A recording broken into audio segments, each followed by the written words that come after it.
May 1st, 2003, the U.S. declares victory in Afghanistan. The bulk of this country today is permissive, it's secure. The Taliban had been toppled only months after 9/11, and there were some 13,000 NATO troops in the country.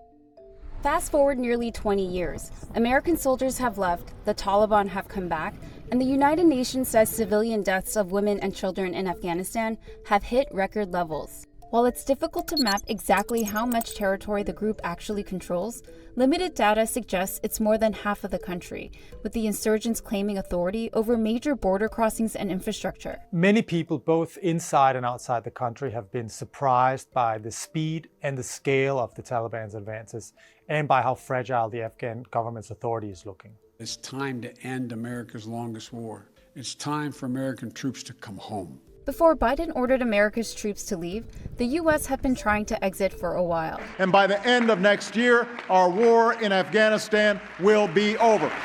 The Taliban victories meant that U.S. soldiers remained in the country much longer than intended. And now the foreign troops have gone and the Taliban is steadily taking over large parts of the country.